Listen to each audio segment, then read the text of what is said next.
Here we go. Okay. All right. I believe we are now live. uh, Once again, who can say, really, uh, if we've We're succeeded or live. not? We try every week, and we joked after the last one that we were like episode 9. That's gonna be there will be no technical Perfect. difficulties. It's gonna be like a beautiful, beautiful stream after episode 9. Anyway, welcome back to our weekly WandaVision recap and live show discussion thing. We're really excited about this one. If you watched us last week, you know why. But before we get to all of that, it is first my job to do a quick plot synopsis. I never met a quick plot synopsis, but I'm gonna go as fast as I can. So, today we are talking about episode 5 on a very special episode. ... So, last week's trauma did indeed propel us into another time jump. So, welcome to WandaVision 1980s edition. New parents, Wanda and Vision, are struggling to get their crying babies to sleep. Wanda convinces Vision to go out of the room so that she can try to magic the babies asleep or quiet. I'm not exactly sure what the goal was, but whatever it was, it didn't work. The babies did not respond to her magic. So they're still crying. And then Catherine Hahn conveniently pops by. I guess I should call her Agnes. I should stop calling her Catherine Hahn. And in your heart, she can continue just be Catherine Hahn.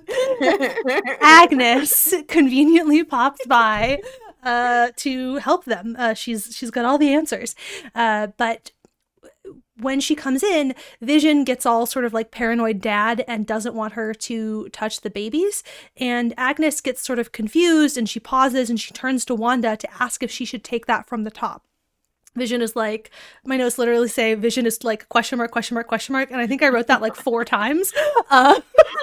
So that's the theme of this episode. So Vision's like, what the fuck? And Wanda's a little distressed. And like, she also seems slightly confused by this moment too, I will say. But anyway, she shoos Vision sort of away and kind of like gaslights him into thinking that he was just imagining that. And Agnes goes about like doing zany sitcom character things, Yes.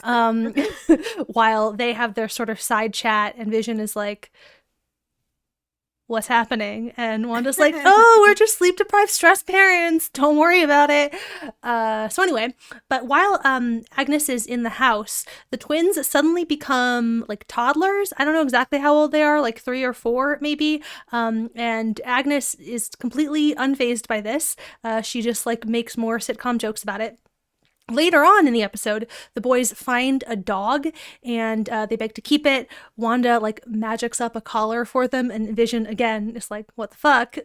You just did that in front of Agnes. And Wanda's like, I mean, she just saw them transform ages and she didn't care, so it's probably fine. A collar. It's like not a big deal. And Vision is like, this is not the arrangement. But anyway, and Vision tells the boys that they can't have a pet, they can't take care of a pet until they're 10. And so then they look at each other like mischievously, and then they become 10. So I guess they get to keep the dog, and also they can do magic of their own. So anyway, back at S.W.O.R.D, this is probably the most like integrated episode that we've had. Like we're Yes. jumping pretty solidly back and forth between the 2 plot lines. I think before this episode we were able to do this and like, here's the sitcom plot and then here's the other plot, but this is like both of them. So anyway, Yes. back at S.W.O.R.D, they're learning everything that Monica can tell them about what's going on inside Westview, and while they are all in agreement that Wanda is definitely controlling this, they have differing opinions about what that means about Wanda specifically. So our 3 faves who existed before the show all agree that Wanda is still fundamentally good.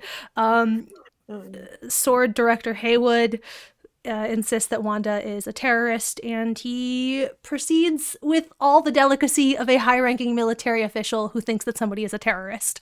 So now that Monica has left the anomaly, or as Darcy calls it, the hex, she joins Jimmy and Darcy to try to like actually puzzle this out. Also, just as like an aside, Darcy and Monica is now my ship. Darcy is clearly into it. Unclear whether Monica is. Darcy definitely has a crush on Monica, and I support them. Anyway, Monica realizes that what Wanda is doing is like actually warping the fabric of reality. And she demonstrates this by like shooting, like getting a gun and shooting at her like 70s pants that she was wearing when she got ejected from the anomaly, and concludes that the pants are basically made of 80% Kevlar because she was wearing a bulletproof vest when she got sucked into the anomaly in the first place. Monica also comes up with the brilliant idea, because of this, to try sending stuff in that won't actually need to be warped in order to fit the sitcom timeline. And especially now that they're in the 80s, possibilities. Technology. They're getting places. There's like stuff they can work with. Back in the sitcom, Vision goes to work, and because fighting with the missus, so he just leaves to go to work. And at the office, they are about to experience email for the first time, and they get a weird message about the Maximoff anomaly that all of Vision's coworkers read out loud in unison before like breaking out of that drone mode to just sort of laugh about it. And Vision is, again, what the fuck? He uses his powers to access Norm's like real brain. He like touches his head, and Norm is panicking about how he needs to contact his family and how much it hurts and how scared he is, and he begs Vision to make her stop. Vision then puts him back into character, but is like very distressed. Back at the house, Wanda is talking to the boys when she senses that something is off, so she goes outside, letting the new dog out in the process. Outside, she sees this government drone from the 80s, per Monica's brilliant idea, that the S.W.O.R.D team has flown into Westview. Via the drone, Monica is trying to talk to Wanda, and it's like, look, I just want to talk. That's all. But then Wanda gets like red eyes, and Director Haywood is like, okay, fire away. And Monica's like, no, what do you mean? It's not armed. But then everything cuts to black because it was in fact armed. So also a hallmark of like military dudes, just thinking they're like, oh cool, I'll missile it, and it's like, sir, superhero. What part of like superhero don't you understand? What part of bending the fabric of reality don't you understand here? Like, But I have a missile. Okay. All right, bro. So yeah, doesn't work. Wanda storms out of the anomaly, out of the hex, excuse me. Wanda storms out of the hex with the drone, super pissed. She's back in her like red jacket, sort of like staple Scarlet Witch costume, and she is met with a bunch of S.W.O.R.D agents with guns trained on her, and she could not care less about their guns. She and Monica have a tense exchange. Monica's like, no, you trust me, and never mind the fact that I'm standing in this circle full of dudes with guns, but it's fine. But Wanda ultimately tells them that this is their first and last warning to leave her home the fuck alone. She like magics the soldiers into all pointing their guns at Haywood until she is safely back inside the hex. When she's back into sitcom land, she and the boys have to go find the dog, but turns out he is dead. He died from, I think, eating some of Agnes's leaves or eating some of her plants or something. The boys cry about how Wanda can reverse death. This is the first time that Agnes is like, you can do that? Say, excuse me, neighbor? And Wanda's like, no. And she's trying to teach them a lesson about how, you can't, she can't fix this. She also panics. She freaks out thinking that they're going to age themselves up again. And she tells them that, like, I know you want to run away from this pain, but like, you shouldn't do that. You shouldn't age yourself up to, to hide from your grief, which is quite a lesson for Wanda to try to teach. Do as I do, not as I say. Lesson. So Vision gets back, and after the boys have gone to bed, he tells Wanda about what happened at work, and he's like, what the fuck are you doing here? This is wrong. And also he tells her that like he can't be controlled like everybody else. And in what I think was honestly her most ominous moment so far, she gives him like an "oh really," but it doesn't actually amount to anything that ominous. It's like the there's a laugh track and then the credits start rolling. But Vision keeps shouting over them, and then they move into the next room and like the credits cut. And they're having this sort of really intense conversation. At one point, they're like both like flying and like staring at each other in full superhero showdown mode. And Vision is like, I don't know who the fuck I was. Like, I remember literally nothing from before Westview. What is going on? And I don't know. She's like, what? Isn't it enough that you're my husband and like their father? And he's like, Wanda, like this is not okay. So anyway, Wanda is like denying her control at first of like everything, but then she sort of hedges it that like she says that she doesn't actually remember how all of this started. And that conversation is interrupted by the doorbell. And Wanda swears to Vision that she did not do that. And Vision is like, yeah, so statistically speaking, I can't really like buy that. The doorbell rings. Ran the numbers. Computer brain. And sorry. But so she answers the doorbell and she is like shocked. The mystery doorbell person turns out to be her dead twin brother, Pietro, though instead of being played by Aaron Taylor Johnson, as he was in Ultron, he is now played by Evan Peters, who has been playing Quicksilver in the most recent X-Men movies. Wanda is super fucking confused and stunned, so it's clear that she wasn't lying and she did not do this, or at least not on purpose. Anyway, Pietro maintains sort of like sitcom character version, and he asks his long lost sister for a hug, and he comes inside. Meanwhile, back at S.W.O.R.D, like alarms are going off before the reveal, suggesting that there was another breach right around the time of the doorbell ringing. And Darcy stops short when she sees like stunned Wanda and sits down to watch, and she notes out loud that Pietro has been recast. And I believe that's it. That's the episode. Yeah, okay. Not short, but I did my best. No, but it was comprehensive, and it all like we're gonna refer to so many pieces of this because like so much is now happening, and it is so interconnected where it doesn't feel like that divide of like MCU stuff and sitcom stuff. Right. Like it's really bleeding together. So we insist on continuing to ask this question. Even though at this point we're just like fangirls, but did you like it? Did you like episode 5 of WandaVision? I like would love to be less predictable. Like I want to come here and like have a new and exciting and spicy answer. But I don't. I did. I once again enjoyed myself. How about you? I also very much enjoyed myself.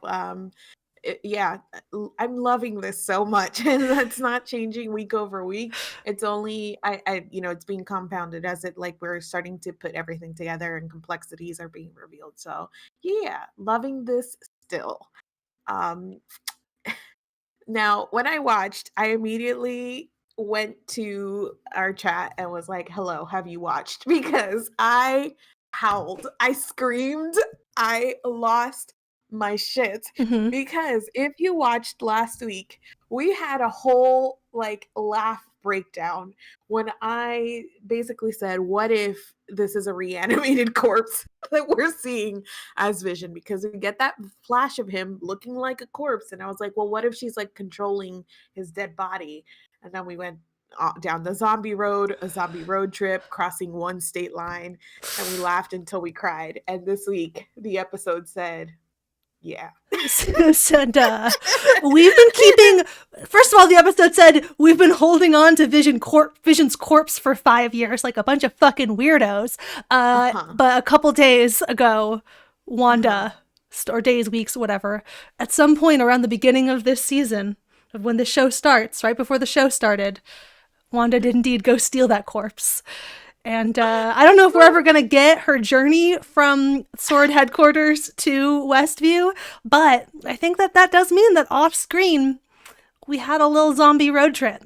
Okay, where is S.W.O.R.D headquarters? Because I was like, it's not where they've set up, because they've set up like because that's where Westview is. So where did she steal this corpse from? Because I was like, at least she only crossed one state line, but that was thinking that she like immediately obtained this body, but she didn't. Did she? I don't know. What's the timeline? I mean, wait, why do you not think that she immediately obtained this body? If she stole it from S.W.O.R.D. Like, I thought she like grabbed his body from the rubble Oh, I of the understand end what you're of saying. Yeah, yes, yes, yes, you know yes, what I yes, mean? yes, yes, yes, yes, per what we were discussing last week. Yes. Yes. I was just looking it up. Sorry, I was trying to Google it. This question of where it is located, and this fandom wiki just says continent North America, location United States. So Amazing. thank you for all your help. I mean, it's not a big deal. I just wanted to know how many state lines she Yeah, crossed that with yes, on this it is zombie. very important for our understanding of the zombie road trip to know how many Okay, so state lines were Vision crossed. No basically, international borders, though we can confirm state lines only. thanks to this fan wiki, we can now confirm that no international borders were crossed. Um, so Vision as a reanimated corpse. That's kind of where we are now. But sort of beyond that, Vision, watching him in this episode was really interesting. We've been seeing these like cracks where he's questioning Wanda, but there were some moments here that were like really, I don't know, like really stressful, like when they're in superpower mode and they're like, they're in that little bit of a showdown, Mm-hmm. and when he basically tells her like, we're always on the same wavelength, we're always like together, like what is happening? I was like, Mommy and Daddy are fighting and I don't like Uh-huh. Uh-huh. Uh-huh. it. How did that all you were very hesitant about zombies Yeah. last week. Yeah. How did it play out to you? I mean, yeah, I was not sure that I was a fan of zombies. And I'm still not sure that I'm a fan of zombies. My distress actually does remain, even if it's largely outweighed by how excited I was to see that play out. I don't know. I think it was really interesting that we got like real confirmation that there are limits to her control over Vision. We saw her previously like nope him out of sort of situations, but that seemed to be related to like she could like warp the timeline. But like the way that this whole fight played out, it seems like if she could be doing more to control him, like she would have. I don't. I kind of. Yikes. Big yike. I kind of didn't get the vibe that she was intentionally not Right. at that moment. So, To yeah, amend like my previous theories, I mean, we got the confirmation that she stole his body, but I don't actually think it's just like lifeless body she's kind of like puppeting around, because there is some other spark now there of like free will and yeah. like him not entirely falling in line with what Wanda wants. So I'm not sure, and they keep telling us that basically we're missing a chunk of this story. She doesn't know how this started. So Mm-hmm. even though we're getting confirmation about like the logistics of it, we don't really know what's going on between Wanda stole his body, the road trip, and like how she ended up in this like in the hex in Mm-hmm. Westview, and sort of what that means, because through Vision and through the twins, I think we're getting some confirmation that it's not just, since she's warping the fabric of reality, what does that mean for these things that she's sort of like created? Mm-hmm. Have they now taken on a life of their own, sort of thing? I think that last week in the chat, Nick made a comment about the Mind Stone, and he was sort of coming at it more from a place of like maybe that like in the process of like destroying it, like some part of Vision's consciousness got like sucked back into her or whatever. Actually, the thing that I'm about to say doesn't necessarily directly contradict that. Like it could be both. But it seems like maybe, yes, like I agree with you that it's definitely a lot more, it seems much more complicated than just she's puppeting people. Like that is not the like the whole of it. But yeah, like maybe she needed his body to do some sort of like weird magic, like to recreate the Mind Stone or something. Like the fact that he doesn't remember anything before Westview, so like, you know, hard reset on that computer, I guess. Factory reset. Factory reset. I don't know.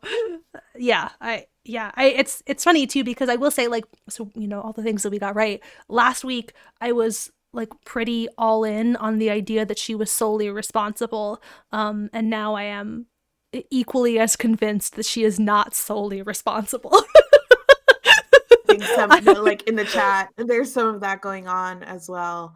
Like and I think that that's what this episode is getting to as well. Like it's not so simple, especially when you see like the black and white of like, she's a terrorist, she's not a terrorist. Like probably something in the middle right now, where maybe she didn't initiate this, or maybe she didn't mean to get caught in this, but she is exercising some control. So there is like a blend here of like what factors are playing into creating and maintaining the hex.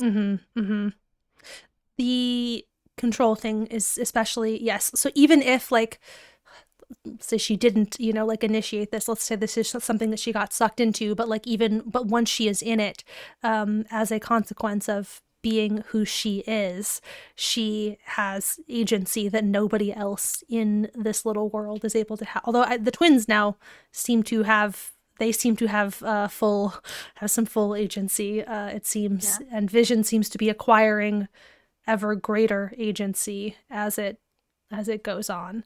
Yeah.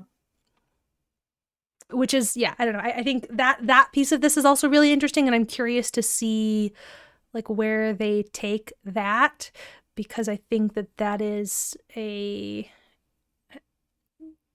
we've spent so much time in the last decade with all of these different kinds of superhero stories, but I think that in particular is just like a really interesting sort of angle. Like she's, whatever it is that she is going through, it is inherently it's automatically different because of the power that she has, and like it changes the impact of, you know, of like what happens when she, you know, like lashes out in her, when I lash out in my grief, like, I don't know, you're not going to hear from me for a few days. Like,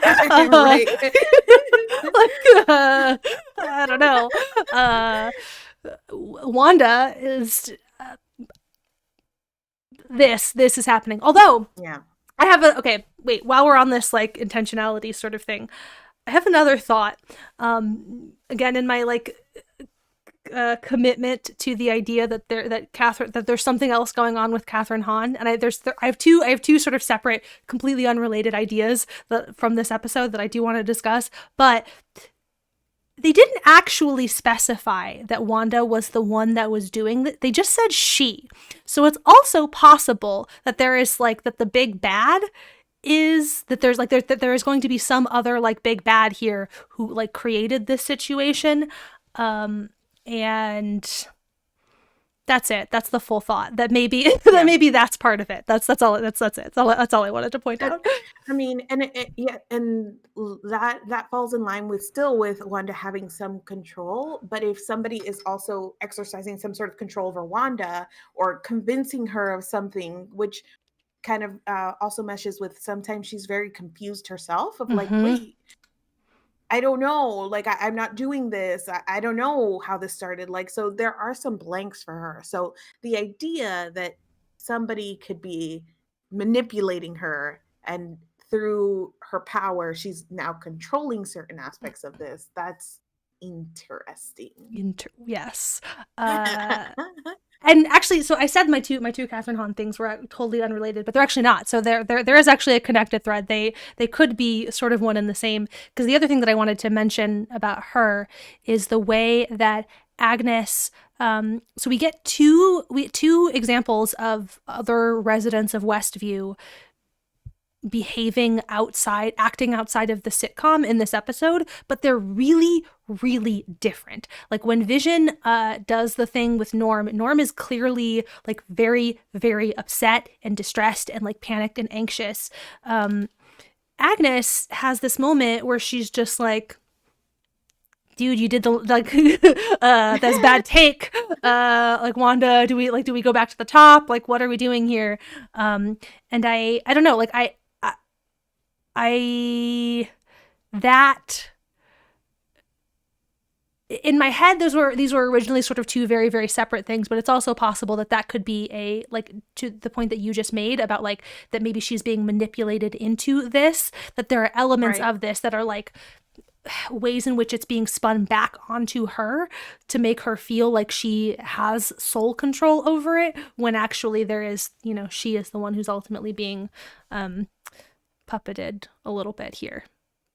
Even like we saw Norm break out of character. I mean, Vision brought him out and he had like that panicky feeling. We saw Monica do it when she was Geraldine, but she had like some previous knowledge. And the thing that like kicked her out was the mention of Ultron, which was like the thing that she was like, wait a second. So that was a little bit different as well. Obviously Vision and the twins are like magic themselves, but you just have Agnes that is like very, that for no reason is reacting to all of this really differently.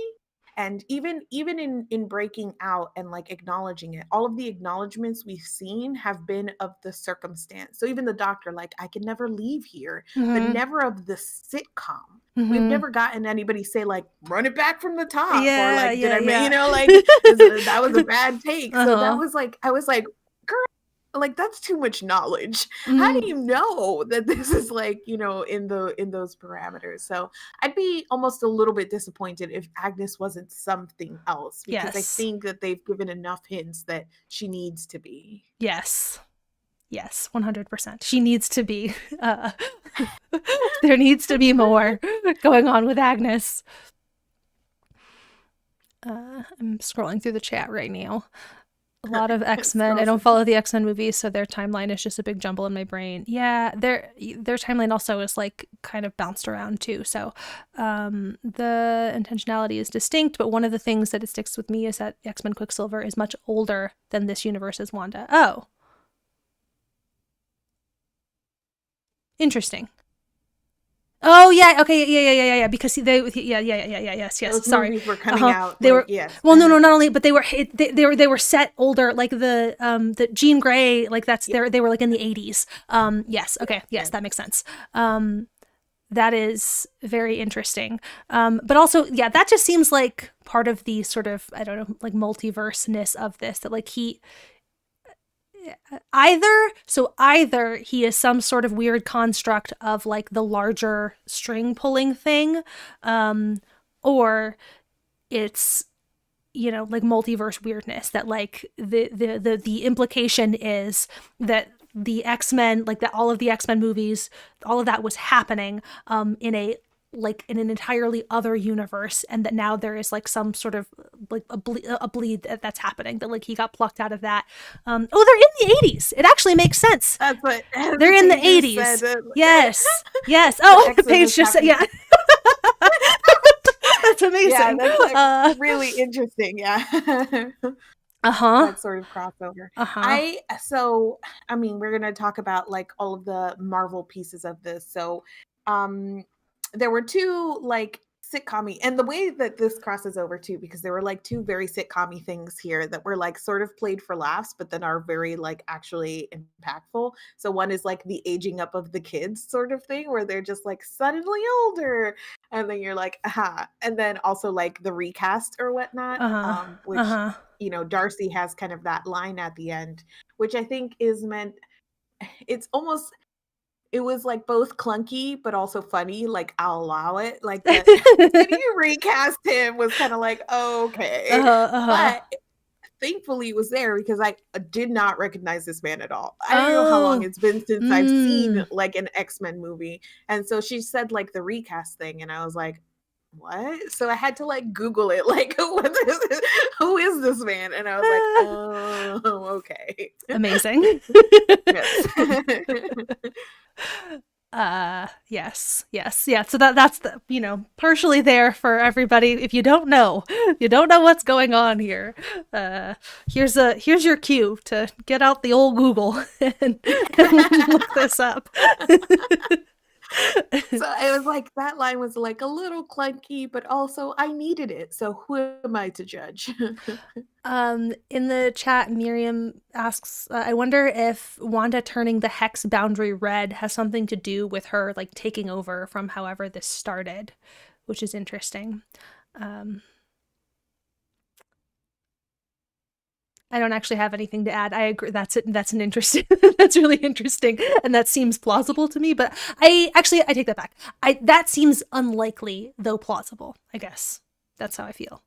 The only thing that I can add is that the presence of the hex probably hints a little bit more to what we're saying about like somebody else having started or having some sort of control over this, because why the hex unless it's some sort of, I don't know. That feels more to me like some sort of construct, like a technology maybe sort of thing. Or why would is magic manifest this way? Uh-huh. Uh-huh. You know? It Counterpoint, seems like it's we're magic. feels like technology Yeah. magic. You know what I mean? You know what I mean? Yes, I do know what you mean. I'm just being a brat.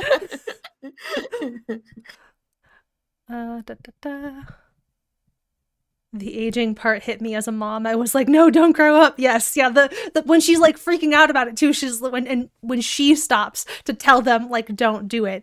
That moment, yes, was very, very. I mean, also like obviously it was interesting because it's her telling them to not use magic to run away from grief and like, but also yes, that like parental moment of I like gave birth to you yesterday, and now you're already 10, so I'm gonna need you to stop.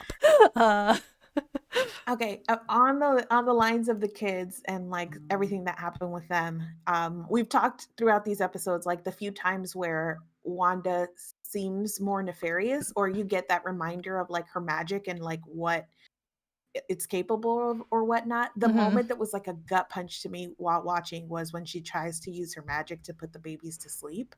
I don't know why in that moment. I mean, I do know why. She's trying to use her it's like giving your kids like Benadryl or something and you'd be like, shut up and go to bed.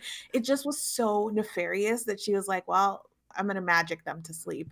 And I don't know. I at that moment I was like, oh no, Wanda, please, please stop.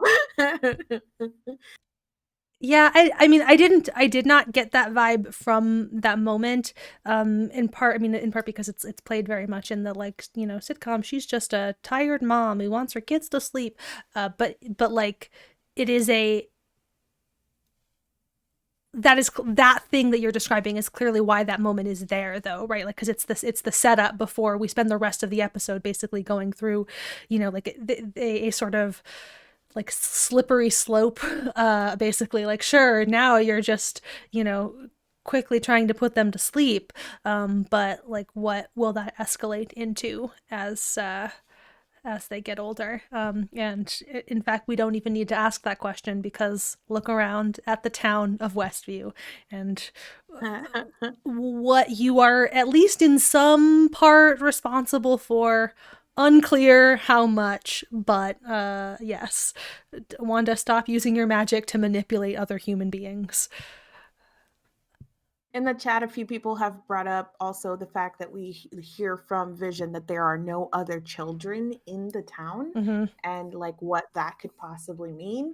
And again, my head just went to bad places, especially considering that these kids were created from something. You know what I mean? Like if she's warping some sort of reality to create things out of things that are already there, and these kids are now feeling like they are alive in some way or have some agency, but there's no other kids in the town. Like, what does that mean?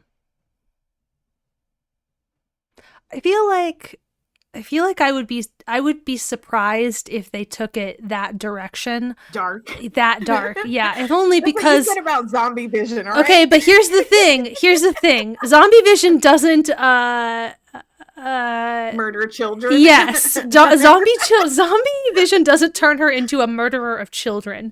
That just feels, I don't know. I mean, maybe they will. I guess I shouldn't say that.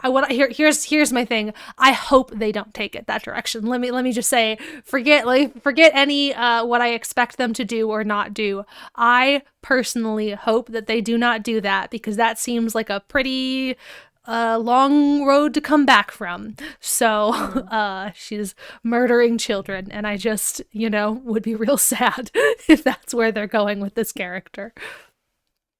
Miriam says that she just assumed that whoever started this had like a no harming kids thing. Yeah, so yeah, they yeah, let yeah. all the kids out of the town, like that without, yes, I would not have described, like, didn't have quite those that description of it, but that is absolutely the way it read to my brain. It's more just that, like, the lack of children is a clear note that this is like an anomaly, that this is fucking weird. It is a thing that is weird and broken about this town, but also it makes sense with the meta angle because child actors are difficult, so TV shows would only want their main kids around. That's interesting. An interesting addition to this theory. Why are there no children? Because they can only act for so many hours in a day, and they have to have breaks all the time. It's just too complicated. Yes. In addition to Pietro and the X-Men thing of it all, we did also get some mentions, brief though they were, to Captain Marvel in this. I think Darcy is the one who brings it up and just sort of like casually has her in conversation, and the way that Monica reacts and is like, we're not talking about her. I was like, what? Why? Why can't we talk about her? What do you think? I mean, so the last time we saw them together, Monica was a child. Right. The last time that we saw Carol, she had been like off in like other galaxies and shit, and was like, okay, I guess I'll come back and help you deal with this this Thanos thing, but like I have other problems. My guess is like an abandonment issues kind of thing. Like, that's my other mom, and she just fucking bounced. So rude. Yeah, and I guess the timeline is like, if she bounced, it was happening around the time that her real mom, her mom was like dying of cancer. Yes. Which can't have been like a good thing to do alone or without her other mom. So that sort of resentment of like, where were you when I needed you most? I mean, her answer is saving other galaxies. But... Sure, yes, but but this is sort of the classic, like, when you have superhero, like when you explore the interpersonal lives of superheroes, right? Like, the other people in her life are still people who are like having their own, emotional experiences. And yes, the answer is she was off saving other galaxies, but also like, mom, you weren't here when other mom was dying. So what the fuck? When regardless of what the movies say, your fucking wife was dying. Where were you? Oh, great. Amazing. I did like that in that moment. What they're talking about is how powerful Scarlet Witch is, and basically saying like she could have taken Thanos, and then like the other, which true, thank you for acknowledging that. And then the other thing, Darcy's like, well, Marvel probably could have too, and I was like, amazing. I'm so glad we are all on the same page about who the powerful bitches are in this universe. Yes, 100%. The other sort of like sorry, the other sort of little like meta moment of like Marvel stuff is when Jimmy Woo's like trying to give the rundown of like the case and who Wanda is or whatnot. Mm-hmm. And the director is just like, doesn't she have like a cool like a nickname or something? Don't they call her anything? And he's just like, no, man. So I guess we all call her Scarlet Witch, but I guess the movies haven't really like nobody calls her Scarlet Witch in universe, I guess. Yeah, I don't know. I think it's just like a funny, like, like a nod sort of thing, like a meta joke of, everybody else has a cool name. Yeah, yes. Nick adds an interesting point too, which is that maybe Monica is upset because Carol didn't prevent the snap, and so that Monica could have been with her mom when she died in the first place too. So there's this added element of like, Carol could have done it and she wasn't fucking there. This is a really sensitive subject that she could have defeated Thanos. She's like catching up on what happened when she was gone and thinking, Carol, like. We're laughing, but that is incredibly sad. Yes.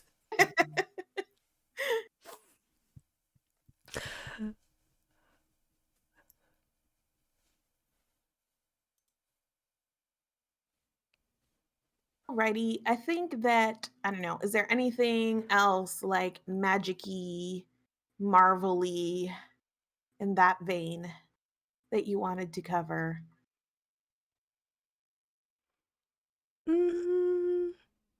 No, I mean, I'm excited about the possibility of like X-Men. That's cool. That's, that's exciting. I'm excited about, I just want to see, I want to see a better Rogue on my TV. I have so many problems with emo Anna Paquin Rogue, and I just want to see a sassy Rogue. So this is my new hope for a new Rogue. Yeah. I am also excited to see how they sort of bring it all together and how they explain his being here and what exactly the bridge is going to be between like this stuff and X-Men. And I just hope it's done in a way that feels cool instead of like kind of shoehorned in, which so far the show hasn't let me down in any sort of way, but now they're getting real complicated in terms of trying to mesh all of these like universes and timelines and everything. So I'm a little bit worried. A little bit. Yeah. I'm also really distressed that we didn't get any explanation of why they fucking had Vision's body for 5 years. Why they were just storing his body. What were they doing? What were they doing with it? Nothing good. I don't like it. I don't like it one bit. I don't enjoy that. Yeah. So I don't. That actually also feels, because like that reveal, okay, there's like several pieces to this. First, okay, I do have more to say. I have more things. So Haywood has clearly known this all along. Like Haywood knew from the jump that Wanda had stolen Vision's body, and that makes some of his prior behavior a little sus to me, just in terms of like his not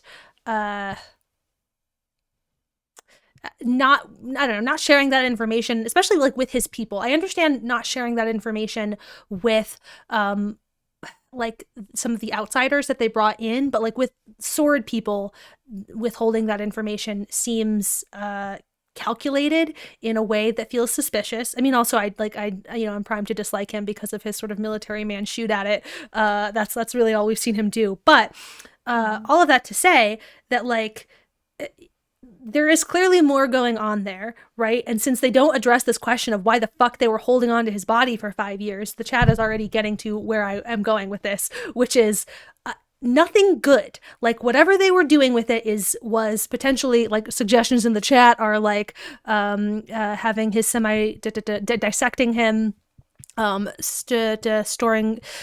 How was storing/studying his body not against his living will, but reanimation was. Yeah. I feel like I would not be surprised if there is an additional component here of like she found out, like that's the trigger, right? So we saw her, she was in the fight, she went to Tony's funeral, whatever, and that like an important catalyst here is her finding out that they had been holding on to Vision's body for 5 years and doing God knows what with it. Um yeah. That's Yeah. yes, that's the thing I wanted to add. Yes, and I agree because even throwing in that like, oh, this he wouldn't have wanted this because I think in the back of my head there was that question of like he's a computer. And we just reboot him like you know what I mean? Like why isn't bringing him back an option if Yeah, like yeah.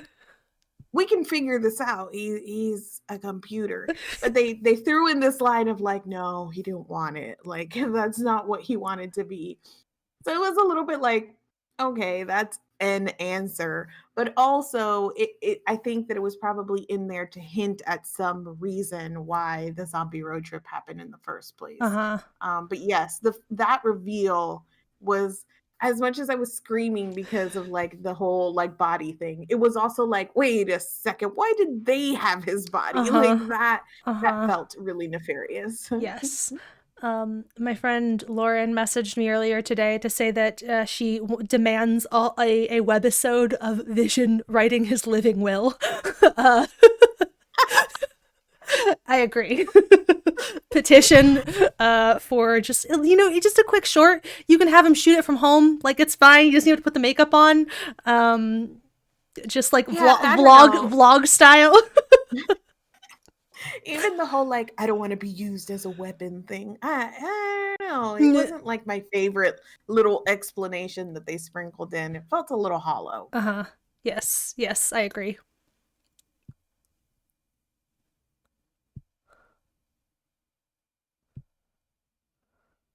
All right.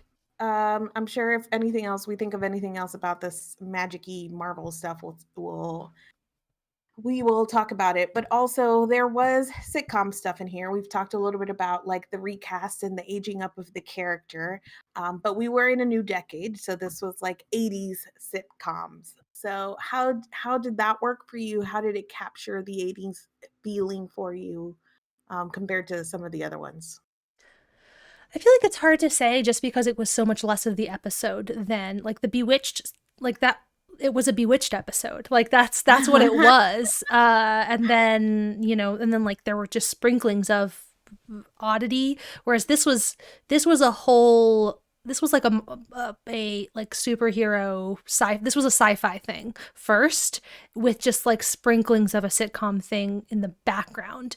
So like it's I don't know. I feel like I just don't have very many opinions. Also, I like looked I got on the old Google to figure out what sort of the key reference was, and the internet seems to think it was Family Ties, which I'm pretty sure I've only ever seen like an episode like in passing, like maybe saw an episode. So I also just like don't have I don't know. Growing Pains is really the only 80s sitcom that I like have any sort of feel like memories of watching and feelings about. I'm like, eh. Yeah. So, Yeah. So I had like thought to myself, well, I shared it with you too, that I didn't think this did as good a job capturing sort of like the 80s in the sitcom as some of the other episodes have captured their decades. But I think that you probably just explained why in a way that I hadn't really thought of. And it was that we didn't get the full episode. There were so many other breaks and fractures here that you didn't get the true essence of it. I think that and I'm not familiar with Family Ties and some of the 80s sitcoms that I am familiar with, like Who's the Boss and Growing Pains and like Full House, like this didn't feel enough like that. But that mhm, doesn't mean, those are just the ones and probably ones that were more later, mid to late 80s that I'm familiar with. So I don't right. know. Like this could have been a great you know, what is the thing? All in the Family, comparison. But I don't have that touchstone, which, that's true for all of these episodes. Like if you don't have the nostalgia or like the reference to the pieces of media that it's, referencing, that it can feel a little more hollow, which I think is what happened to me here.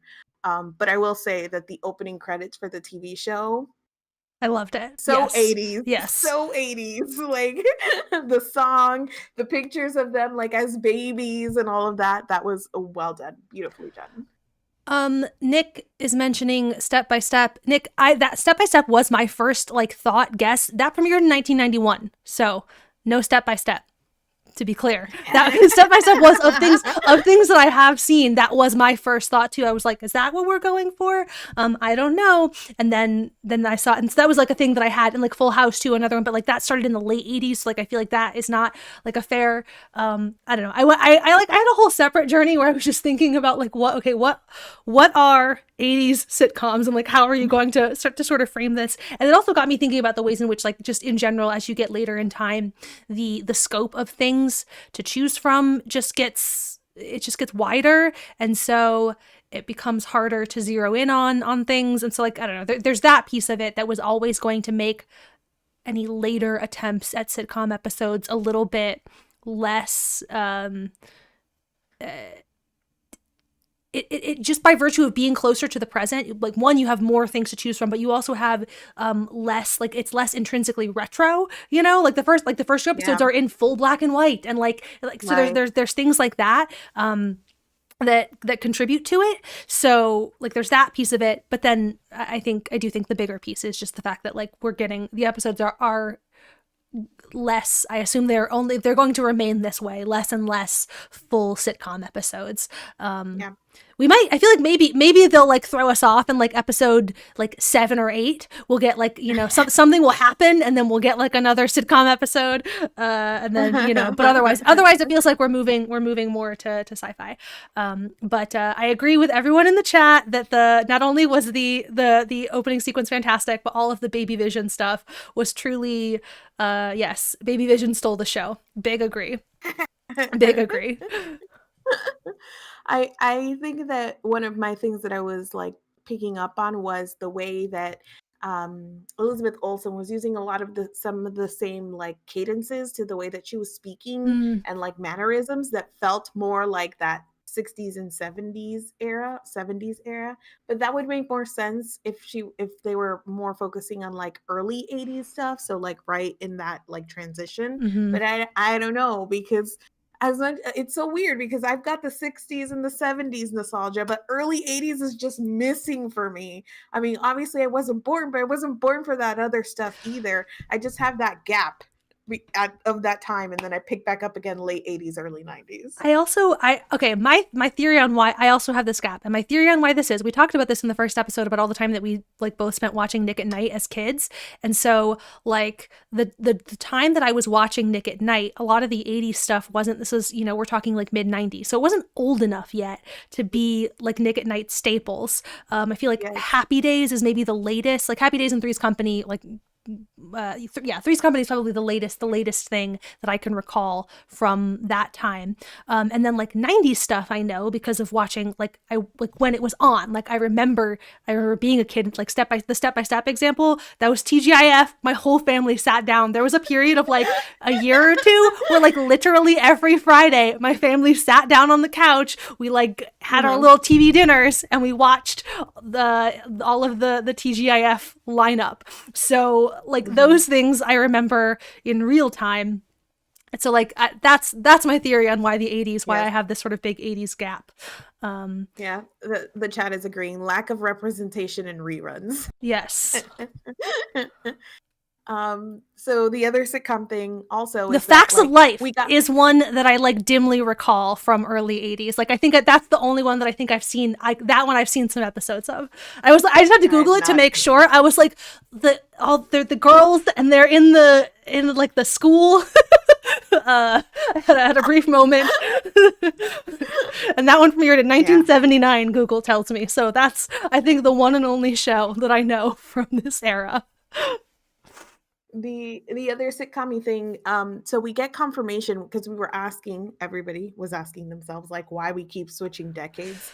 So we got this sort of confirmation that she's like resetting things, you know, and so there's at that fight when mommy and daddy are mad at each other and I don't like it, like Vision is basically saying like you just want to get to bed so you can reset everything and things will be new in the morning. So it kind of like confirms that what she's doing is like wiping the slate clean sort of thing. Yep, pressing the reset button and like starting I them don't all like over this again. episode. I'm gonna try turning it off and back on again. Correct. And then to that end too, like he's like still pushing and she starts running the credits over him like, nah, this is over. Or as Boggy B says, cut the cameras. So that was really neat. And that moment too visually of when he's like still talking and they go from the kitchen to the living room and the credits like cut out. So it's like that like disruption or whatever, that was pretty neat as well. Yes. Yeah, I very much enjoyed like visually how exactly all of that played out. Yeah. Our commercial for the episode was the paper towel, is Lagos paper towel for cleaning up messes you didn't mean to make. Um,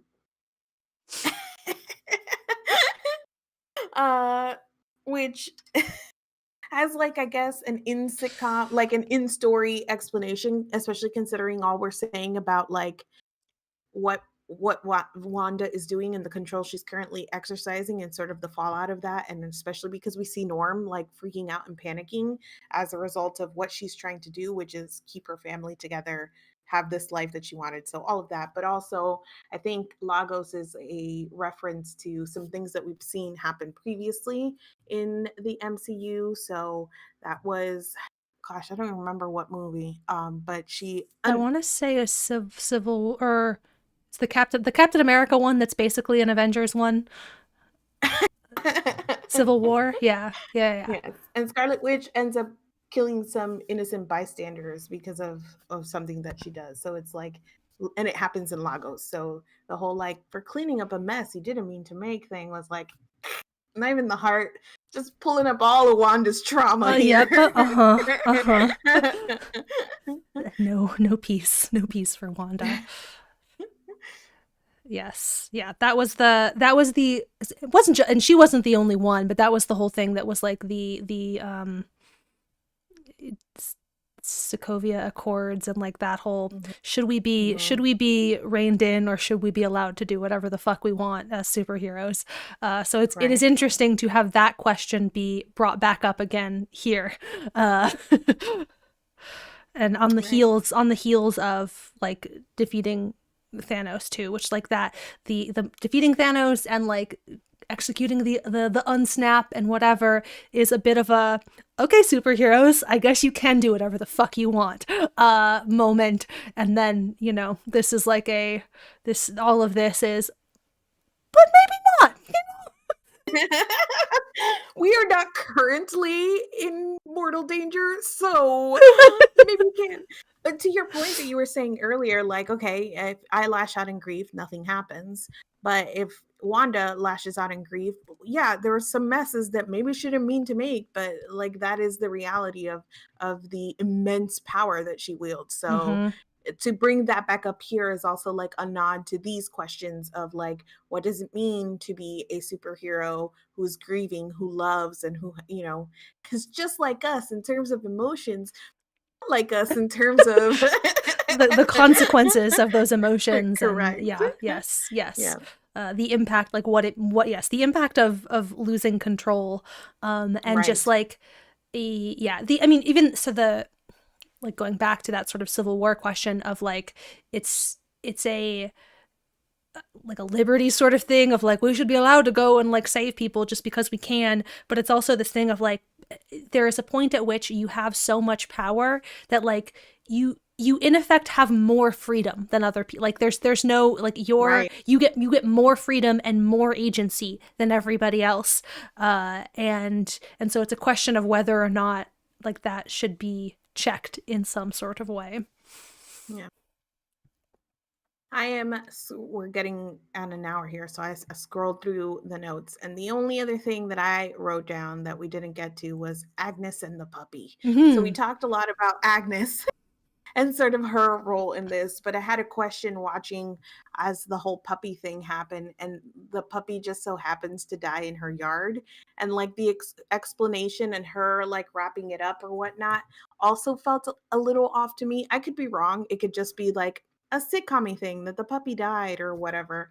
But I don't know. It just felt weird that it would happen in Agnes's yard and that she would be the one sort of like involved in this, especially when the question seems to be, will Wanda bring it back to life? Can she? And she seems very interested in this answer of like, oh, can you animate things? Can you bring them back? Uh-huh. So it just seemed a little convenient. Maybe it is just a sitcom thing, but that was my thought. I agree that it seems a little convenient. I mean, I won't be mad or like deeply disappointed if it was just a sitcom thing because it wasn't overemphasized, but Mm-hmm. like it definitely doesn't it feels like there is something else going on there. It feels like that scene is going to make more sense when we find out the truth about Agnes. Truth about Agnes, it better be something. Because that I will be mad about. I will be so Yes. mad if Yeah. there's no bonus truth about Agnes. Yeah. I will feel deeply let down because there's too much weirdness. There's too much weirdness surrounding Agnes, and the dog thing doesn't have to be part of that weirdness, but Right. the rest of It it, has to be there something. has to be something. Has to be something. Yeah. I guess although that does get us to our sort of big final thing then is like any predictions. We like have kind of been We've been, integrating. I also will pose that question to the chat too. If you guys have any like fun theories that you want to throw out there, no theory is too weird. That's the point of zombie vision. Zombie vision. Uh, 100 out there points to now. Mari. Yes. Agnes is working for Amazing. someone. Mm-hmm, mm-hmm. Yeah, I think so too. I think that's my prevailing sort of thing going in now. Like the reason that I will yell next is when we get the reveal of like who and what Agnes is. This week it was Zombie Vision. Next time I'm going to literally be like screaming when we find out because I think that has to be something. Yes, I agree. I had grabbed my I like at the last minute right before we started, I ran and grabbed my like little stack of Scarlet Witch comics, the one and only my like lone foray because I like wanted to check something again about the character that people say that they think that she is. But it's fine. I think that it is somebody who is.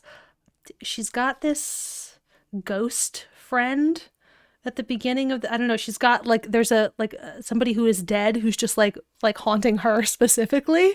Who's just like hanging out with her. I think maybe this is who it is. I forget now. It's been I need to like actually this needed to not be a like 5 seconds before we got on thing. So before we come back next week, yes, I will. I'm gonna have that to comb through that and see if I can figure it out. But So anyway, I think big questions or like big directions we're heading is this like sort of like S.W.O.R.D, what are you doing? Good or bad, nefarious, or like is it S.W.O.R.D or is it like this one Hayward person? Wanda, terrorist or not terrorist? How are we gonna deal with this? Vision and the twins, how much agency are they getting? Like what's gonna happen when they're finally able to like really break things? mm-hmm. Um Because they're like 2 days yeah, old and have yes, yes. and are like And they're walking and already talking and correct. doing a lot of magic. So How did this start? Who's controlling it? mm-hmm, Agnes. Who does she work for? What is mm-hmm, her role in all of this? mm-hmm. I think those are the big questions. Yeah, those are the big questions. Yeah, Agnes, I think working for somebody does like ring the truest. That it's not so much that it's not necessarily her. She's not like I don't. It doesn't seem like she's like the one who is responsible, but Nick says he thinks that this is introducing the next big bad of Mephisto. I saw this when I was poking around on the Googles. Don't know enough about who this person is other than stuff that I read that was like, Mephisto is maybe where we're going. And I was like, okay, cool. I saw stuff that was like maybe that the only thing that I actually read exploring that theory was basically like Wanda sold her soul to the devil kind of deal, like deal with the devil, deal with the devil thing, and that's part of what is going on here, yes. So Monica might have came across that. Go ahead. No, I also came across that specifically because I was looking about the kids, and I know that Mephisto is like tied in with how she, like, her twins exist in the comics, and that is all tied in with Mephisto. So that feels correct. I hope I'm saying that correctly, but I don't even know who this dude is. I'm just doing my best. Miriam says Mephisto could lead to my sassy rogue dreams in like 2026. So yep.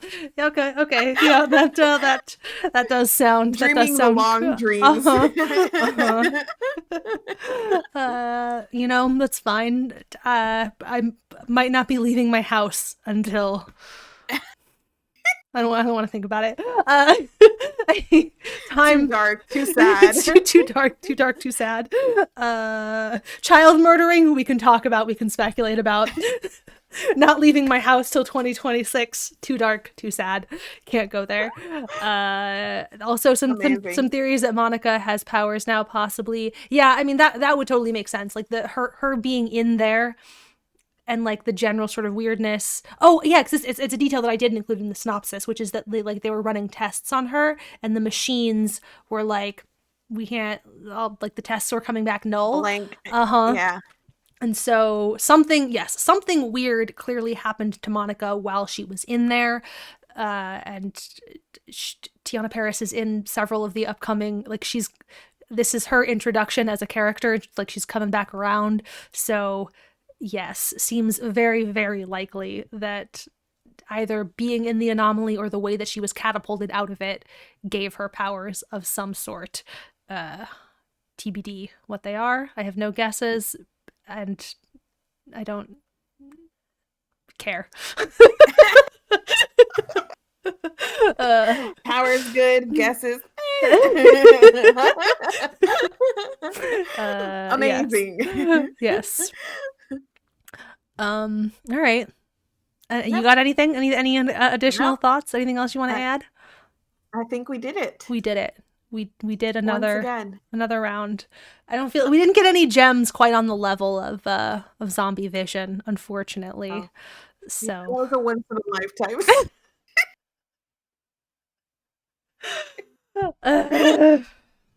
Truly though, incredible. Maybe something we said offhandedly is going to come back around, and then we'll be like, amazing. So wow, look at us. So anyway, join us next time when we congratulate ourselves for an hour. Thank you for joining us. Yeah. We'll see you next week. That's the one. Okay, bye.